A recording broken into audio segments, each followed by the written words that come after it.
In a world where tradition and authority often overshadow compassion, one leader dares to challenge the status quo.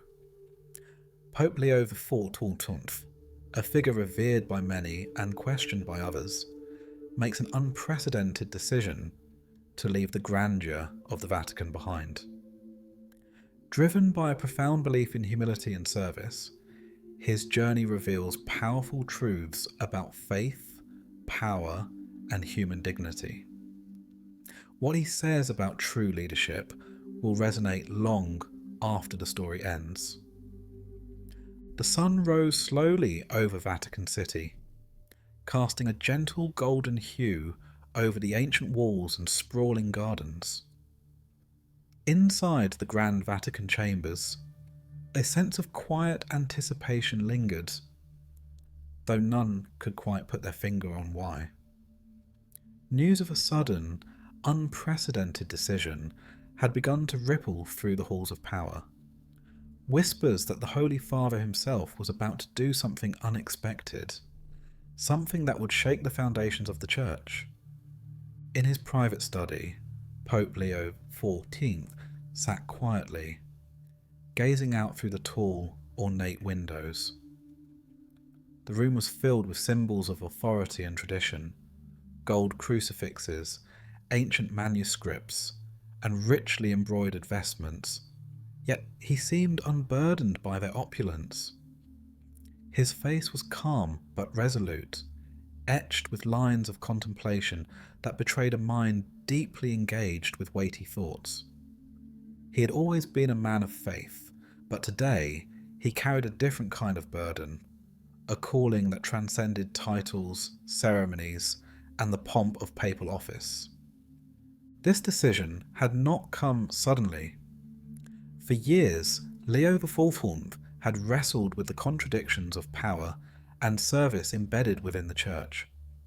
He had seen the wealth accumulated by those who claimed to serve God, and he felt a growing discomfort with the gap between doctrine and practice. His moments of silent prayer often turned into introspective questions. Is this what true leadership looks like? Can wealth and authority truly bring people closer to God? Or do they serve as barriers, distractions from the essence of faith? Over the past few months, he had immersed himself in the stories of the impoverished, of the forgotten souls who struggled without hope or dignity. Their faces haunted him during nights of restless sleep. The disparity between the opulence of the Vatican and the struggles of the masses beneath its shadow gnawed at his conscience. These reflections culminated in a startling realization. If he truly wished to follow the teachings of Christ, he could no longer remain hidden in the cloisters of power, aloof from the suffering of the people. The decision was made in a moment of quiet clarity. He would leave behind the grandeur of the papal palace, the ceremonies, and the politics. He would step down, not out of weakness or doubt, but out of a deep, unwavering conviction that true service required humility, proximity, and actual presence among those most in need. He knew this would not be an easy path. The Church, the cardinals, and the faithful would be taken aback, perhaps even scandalized. Leaders and bishops might see his choice as a challenge to authority or an act of weakness. The media, both secular and religious, would twist his departure into controversy, questioning his boldness or sincerity. But Leo believed in a higher truth, that real power was rooted in service, and that leadership built on humility could transform hearts. As he took a final look at the ornate crucifix on his desk, he felt a serene sense of purpose. This decision was not an act of rebellion, but a sacred vow to embody the very principles he preached. He believed that by removing himself from the throne, he could demonstrate that true authority resides in love, sacrifice, and compassionate action. He summoned his closest advisor, a wise and discreet cardinal, and shared his resolve.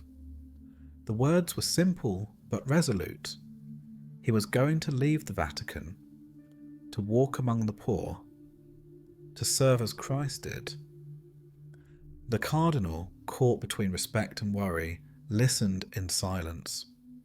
He knew the significance of this act, a bold statement that would ripple through history and challenge centuries of tradition. And so, on that day, with faith as his shield and humility as his guide, Pope Leo XIV prepared to walk away from the security of the papal throne, stepping into the uncertain reality of the world outside the Vatican walls. It was a decision rooted in love for humanity, in the belief that true strength was found not in titles, but in service. He hoped his journey would inspire others to reevaluate what it truly means to lead, to serve, and to embody the divine love that unites us all. The day of departure arrived with a quiet but resolute atmosphere. Pope Leo XIV emerged from the papal apartments before dawn, dressed not in his traditional papal robes, but in simple clothes, an ordinary cloak, worn shoes, and a humble satchel slung over his shoulder. His movements were deliberate, each step imbued with a sense of purpose that transcended the physical act of leaving the only life he had known. He took one last look at the ornate surroundings of the Vatican, the gilded ceilings, the intricate mosaics, the sacred sculptures, and felt a strange mixture of reverence and detachment. As he stepped outside, a small entourage of trusted aides and clergy assistants gathered quietly, sensing the gravity of what was unfolding. There were no grand speeches, no pomp or outward show, only a silent acknowledgement of a profound transition. His heart was steady, yet beneath the surface, a swirl of emotions roiled: hope, humility, and a deep sense of responsibility. The streets of Rome were calm, yet beneath that calm lay the pulse of a city steeped in faith, history, and millions of stories.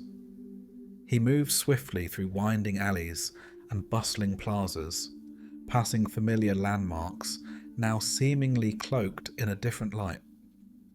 Despite the familiar sights, he felt as if he was walking into an entirely new world, one that demanded openness and vulnerability. His destination was not marked by grandeur, but by simplicity. A modest caravan waiting just outside the city, where a humble vehicle was prepared for the journey ahead. As he entered, he paused briefly to look back at the city that had given him so much. The walls of the Vatican rose majestically behind him, towering symbols of centuries-old faith and tradition. Yet he knew that now, his true journey was about to begin, one for which he had long prepared in prayer and reflection. The drive out of Rome was quiet, punctuated only by the shifting light of dawn and the occasional whisper of the passing landscape. Located miles from the city, they arrived at a small, nondescript village, one of countless overlooked by those who dwell in power and privilege. Here, the lives of everyday people played out in raw, unfiltered reality. Relaxed, pragmatic men and women went about their work, selling produce, tending to livestock, fixing fragile homes, without a trace of ceremony or pretense.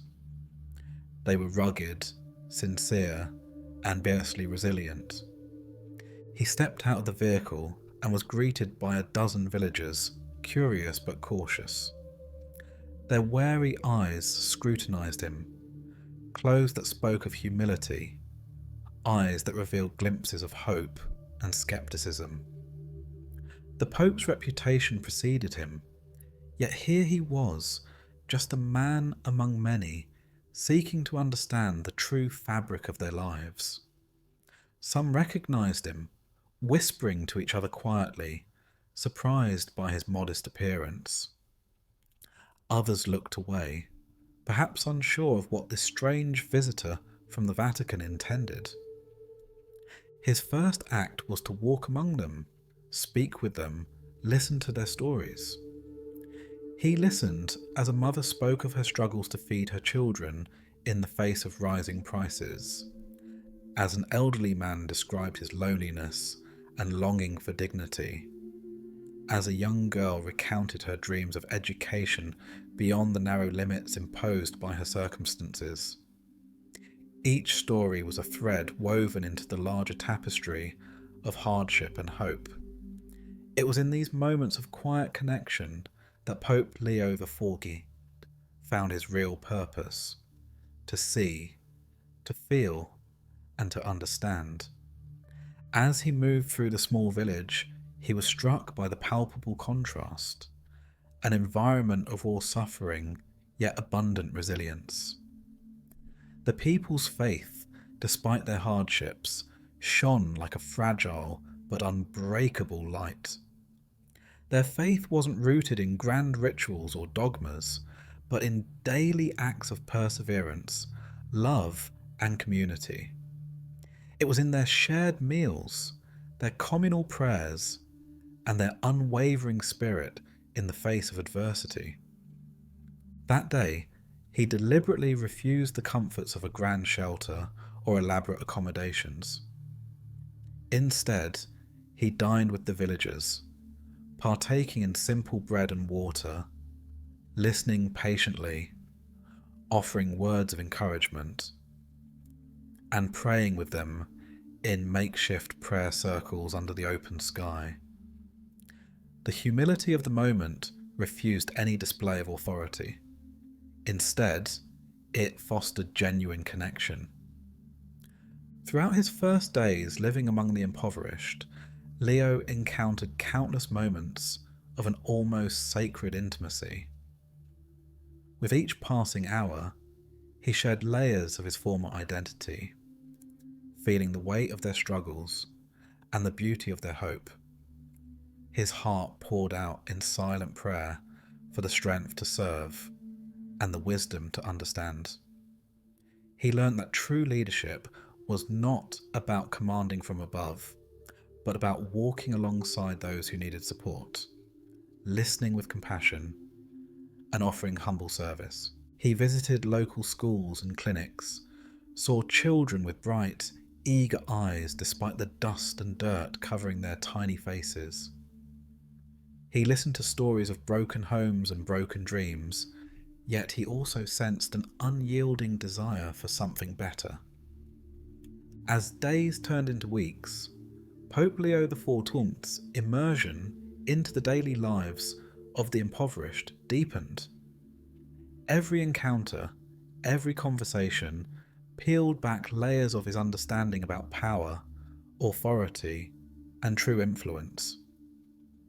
He realized that the accumulated wealth and hierarchical structures of the church and society often blinded many to the underlying truth.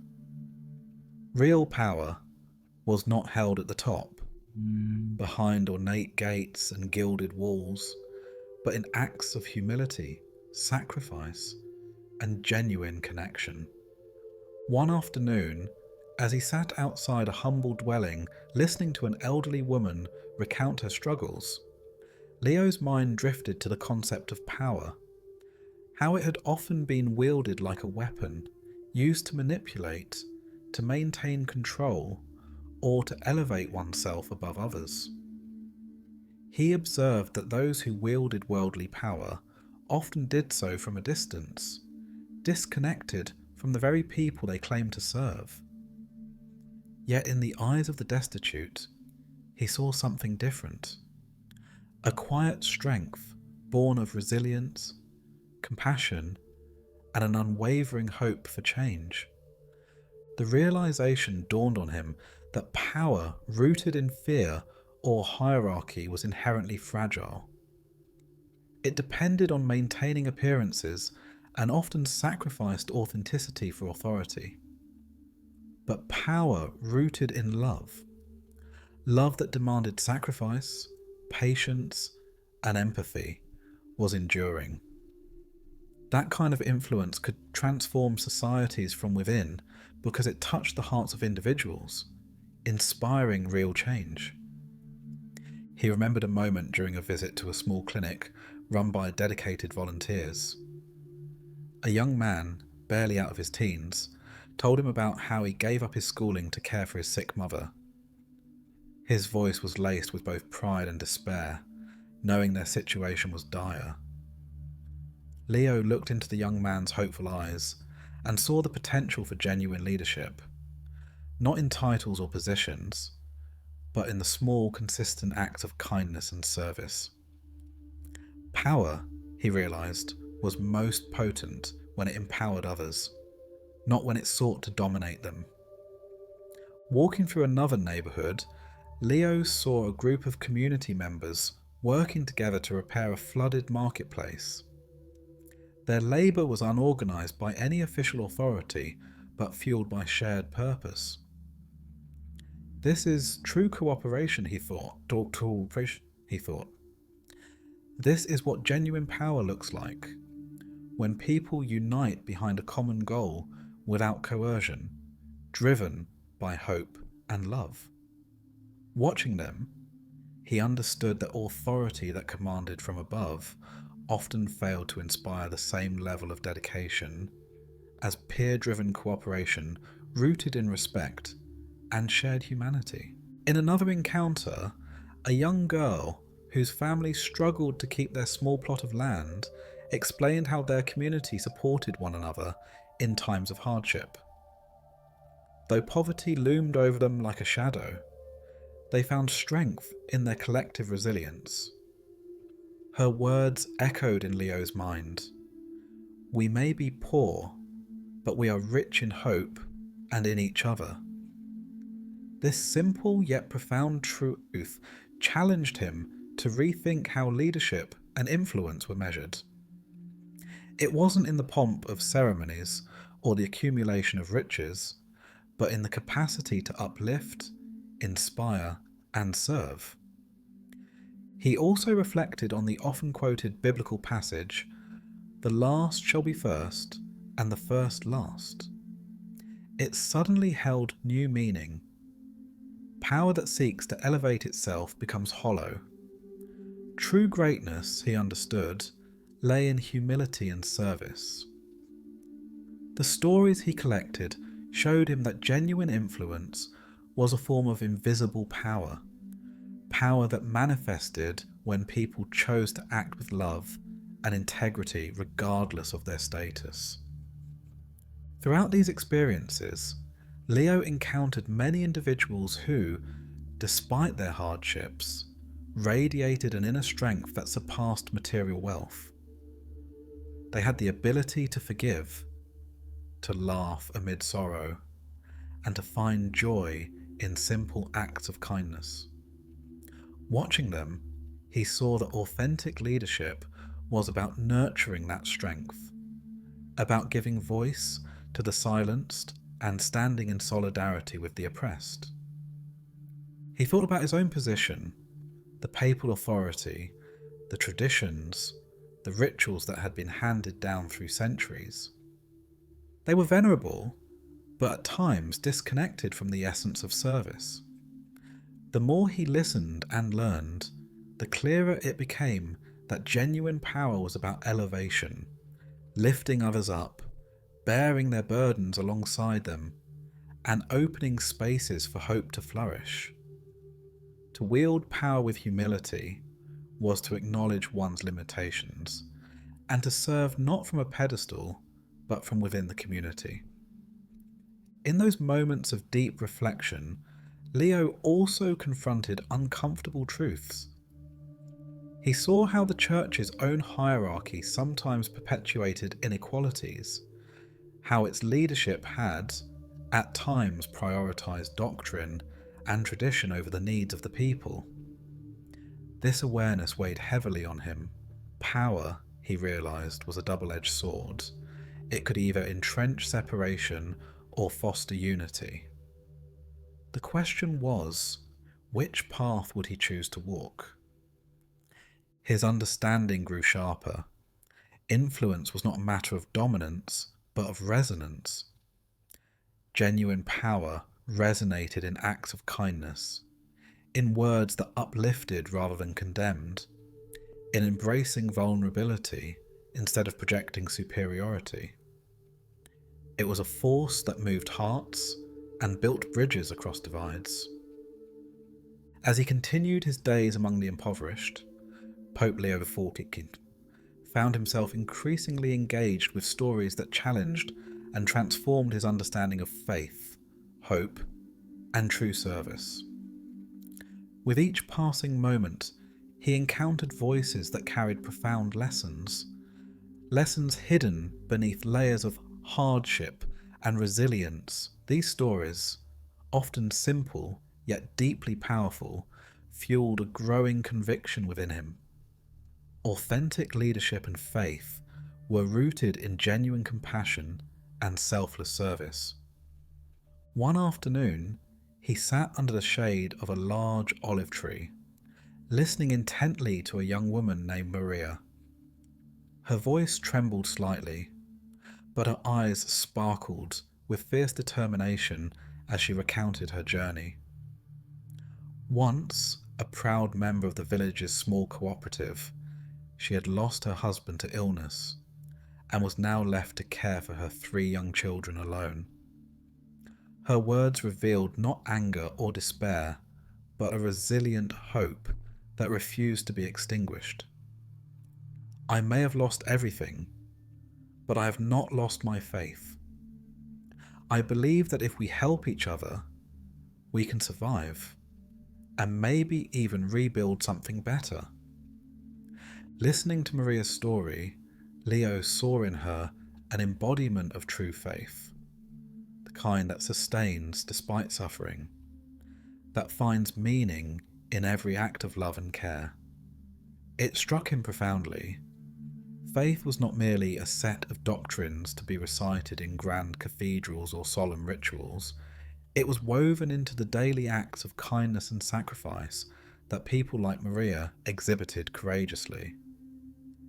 He then visited a small makeshift school where children sat on wooden benches carved by hand, their eager eyes full of innocence and curiosity. The teacher explained that many children could not attend formal schools due to poverty or distance, so volunteers like her tried their best to provide basic education. As Leo watched a young boy attempt to read aloud, he noticed the spark of learning igniting despite the worn-out textbooks and scant resources. Here, he saw the true power of hope, a hope that transcended material scarcity and illuminated young minds even in darkness. In that moment, he understood that empowering generations through education was a form of profound service, shaping a future built on the efforts of those who dared to believe in possibilities beyond their circumstances.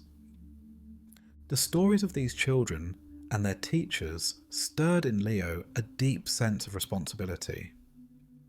He pondered how established institutions often prioritized doctrine, ritual, and hierarchy, creating barriers rather than bridges. The true church, he realized, was alive in the compassionate acts of everyday people who, despite lacking formal authority, were living out the core teachings of Christ. These small acts of love, kindness, and patience were the silent yet powerful forces that held communities together and ignited sparks of hope in the most hopeless corners. Leo also encountered a group of men and women engaged in communal farming, working side by side to harvest crops under the scorching sun. They shared stories of resilience, of moments when they felt like giving up, but chose instead to band together for strength. One elderly man, his face weathered by decades of hard labour, looked at Leo and said, "We are weary but our spirits are strong because we lean on each other. No ruler can take this unity away from us. It is our greatest power. Their unity, he explained, was rooted in love and mutual respect, qualities that no amount of wealth or status could buy. Through these interactions, Leo saw that true leadership was not about authority over others, but about inspiring others to see their own inner strength. It was about recognizing that power, when rooted in humility and love, could ripple outwards, creating waves of change that touched lives far beyond the immediate circle. These villagers, these workers, these mothers and children, they were not just recipients of charity, they were leaders, creators of hope, and bearers of faith in action. He thought about the biblical teachings that often emphasized humility as the greatest virtue and power as the capacity to serve. The more he listened, the more convinced he became that genuine influence was invisible, yet immensely real in its impact. It was in the quiet moments of forgiveness, the gentle acts of kindness, and the unwavering hope of those who refused to be broken by circumstances. Leo saw that these stories were not isolated, but interconnected, each illustrating a universal truth. That authentic power was rooted in love, in self-giving, and in the willingness to serve without expectation of reward. This was a lesson that transcended religious doctrine. It was a moral imperative that challenged him to re-evaluate his own understanding of authority and influence. He reflected on his own position, the grandeur, the titles, the ceremonial rituals that had become symbols of spiritual authority. Yet he knew these symbols, while venerable, were transient. What remained crucial was the human connection, the ability to inspire, uplift, and serve with humility. Power that truly lasted was the power to transform hearts, to ignite hope in the darkest corners, and to foster resilience in the face of life's relentless storms. Each story, each encounter, added layers to his understanding and strengthened his resolve. As the days continued to pass, Pope Leo XIV's perspective on faith, leadership, and power deepened and shifted in ways he had never anticipated. The raw honesty and resilience of those around him slowly chipped away at any remaining notions of grandeur or separation that once defined his understanding of authority. Instead, he found himself increasingly drawn to the idea that true faith was not confined to grand rituals or doctrinal debates, but was lived out daily in acts of humility, service, and love. One evening, as the sun dipped below the horizon and painted the sky in hues of orange and purple, Leo sat quietly in a humble courtyard among villagers. They were recounting stories of hardship, hope, and renewal. A middle-aged woman named Alina described her persistent struggle to keep her family afloat after losing her husband. Despite her fatigue and despair, she recounted how a neighbour had shared some seed grains, how her children's laughter during a makeshift lesson brought light even into the darkest nights, and how, despite everything, her faith sustained her. Listening to Alina, Leo saw the profound truth. Faith was not about perfection, but perseverance. Not about rituals alone, but about enduring hope that refused to give in to despair. He thought about his own position, the titles, ceremonies, and displays of authority, and how these often served as distractions from the essence of true faith. For years, he had believed that ritual and dogma upheld the spiritual well-being of his followers. Yet, observing these resilient villagers, he realised the greatest spiritual strength was forged in patience and love, in standing with others amid their struggles rather than apart from them. The more he saw, the more compelling the idea became that genuine faith was rooted in the act of showing up, of loving unconditionally, and of walking alongside those who suffered. A pivotal moment came during a quiet visit to a church service held in a humble, candlelit chapel. Unlike the grand cathedrals he had known, here the service was simple, humble, and filled with heartfelt singing and shared prayers. People spoke openly of their doubts and fears, yet their collective faith burned brightly. Leo listened to their voices, some trembling with emotion, others steady with conviction. Anger, sorrow, hope, all intertwined in their expressions of devotion. He realized that faith was a living, breathing thing, an ongoing act of trust, sometimes fragile, sometimes fierce. He began contemplating the church's role in cultivating this kind of authentic faith. What if true spiritual authority lay not in hierarchy or dogma, but in nurturing this living faith, fostering kindness, compassion, forgiveness, and resilience?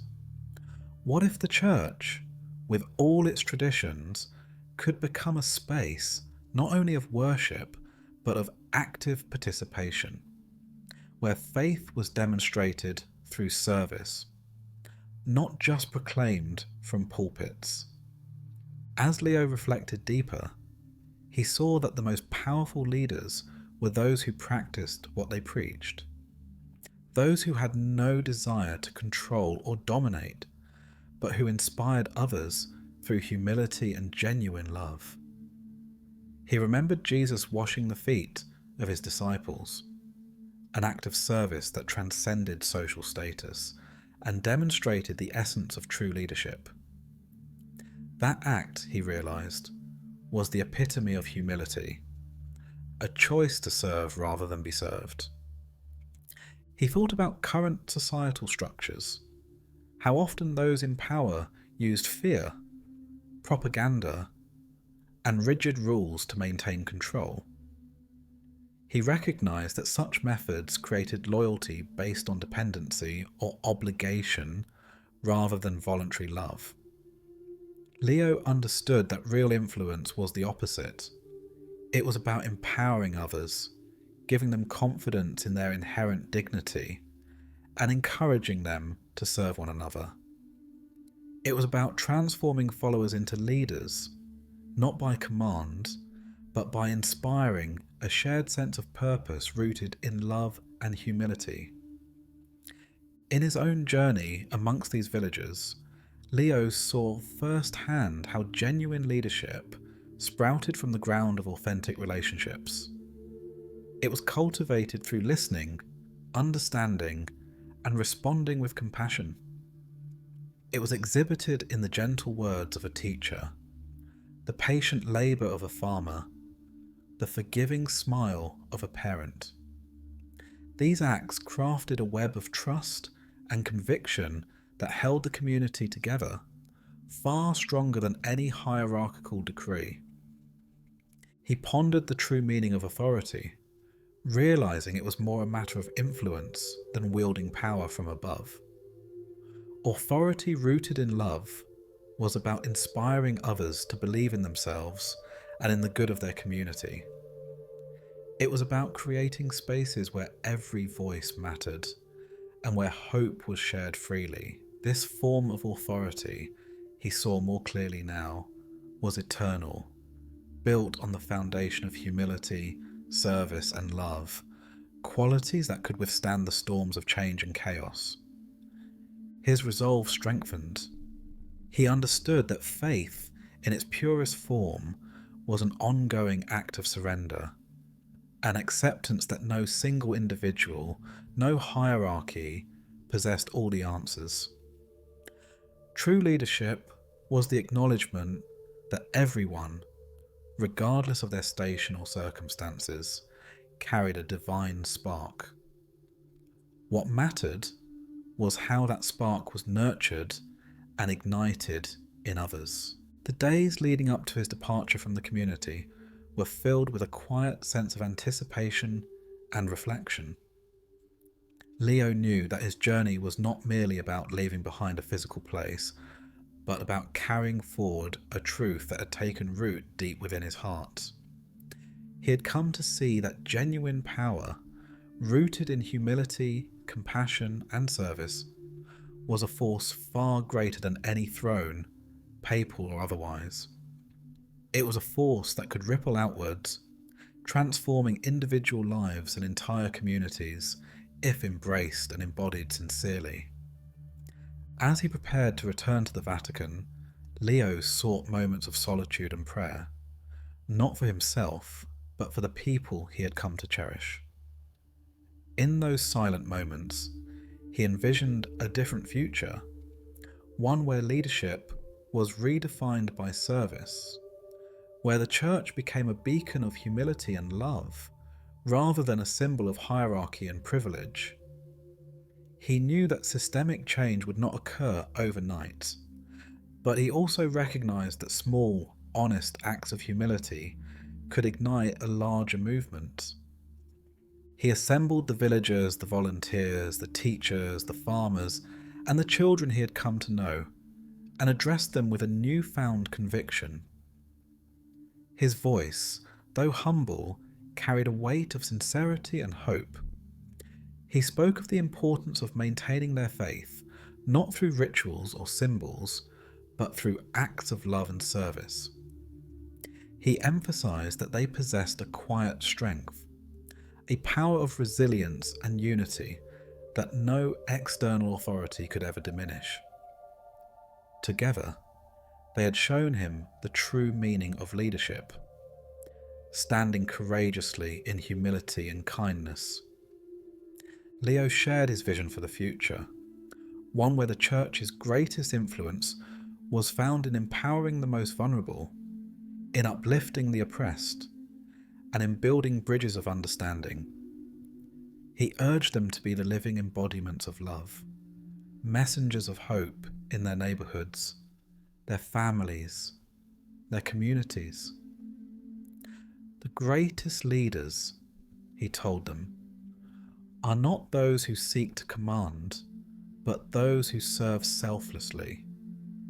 True strength lies in compassion, patience, and humility. As he prepared to leave, Leo decided to undertake a final act, a symbolic gesture that would reinforce the lessons he had learned from them. He would wash their feet, just as Christ himself had done. This act of humility transcended any formal ceremony. It was a profound act of love, reminding everyone present that leadership rooted in service was a divine calling, not a privilege.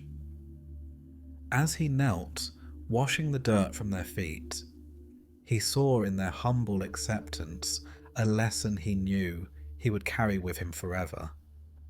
That true influence is built not in domination, but in acts of service motivated solely by love.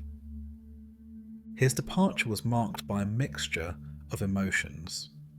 Some villagers felt a deep sense of gratitude and hope.